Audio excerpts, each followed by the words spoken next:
to Sci-Fi Invasion. I'm your host, Joey Hollywood, and I'm trying to get through all 50 movies in the Sci-Fi Classics box set from Mill Creek in 50 weeks. The movie I watched today was The Wasp Woman, starring Susan Cabot. And this is one of my favorite B movies of all time.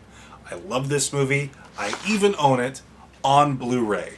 I like this movie that much that I bought a movie I could watch for free online on Blu-ray because I really like this movie, and I'll go into a little bit of detail about that because I have written out a 20-page video about this movie, and I don't want to blow my load in this off the cuff video because that's a video I'm looking forward to making. The first time I watched this movie was on this box set, also called the Sci-Fi Invasion.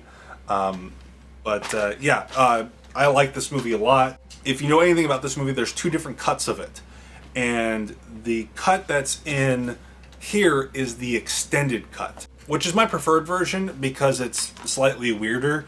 Because there's only really one scene that's added to the movie, and it's a longer scene, but it's providing a backstory for the mad scientist character before he meets Susan Cabot's character. In the theatrical version, it just opens up with Susan Cabot's character discussing her makeup brand. But this version has, I think, a 15-minute sequence of introducing the Doctor, and this was shot 10 years later, so he's significantly older. He's clearly drunk while he's slurring all his words. He's introducing the fact that he's developing a serum that creates eternal youth. In the extended version is then repeated to Susan Cabot, so it's a redundant scene, but that's because this version was extended for, I think, a TV release.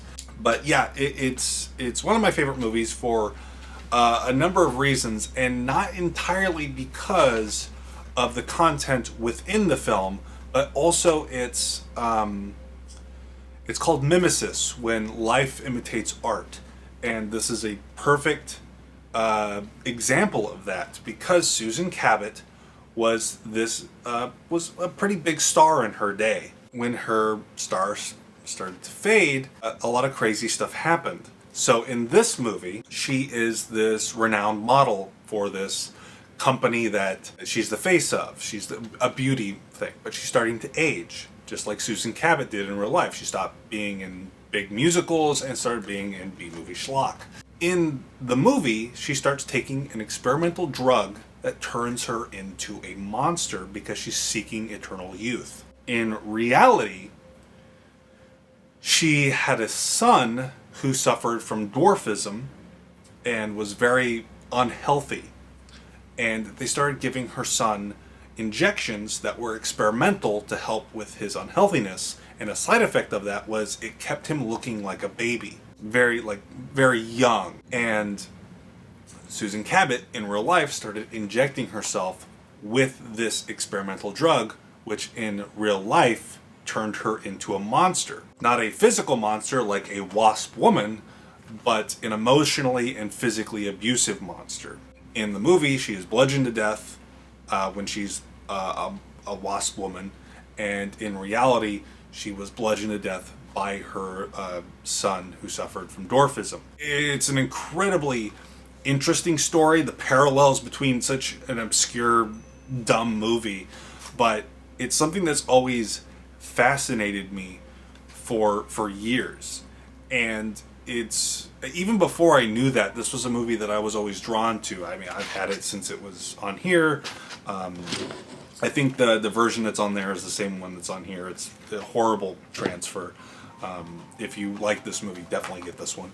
But it's an incredibly interesting piece of history, cinema history.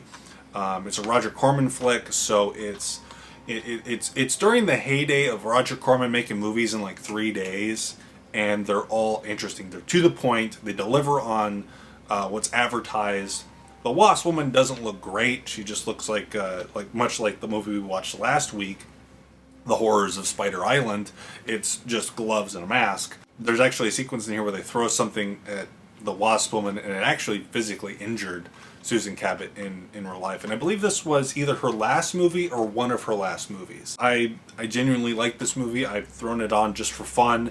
I could not recommend this movie enough. It is the perfect B movie, and I don't mean that as a pun, because for a movie called The Wasp Woman, there's a lot of shot of bees. But yeah, I can't recommend this one. I can't recommend this one enough. I really enjoy it. If you like B movies, you can't go wrong with The Wasp Woman. It's fantastic. If you like riffing shows, Riff Tracks has covered this, I'm sure. I don't know for a fact. No Cinematic Titanic did. It's in the public domain. It's great. But yeah, that's it for now. Thank you for watching. I'll see you next week. Remember, please be kind and rewind.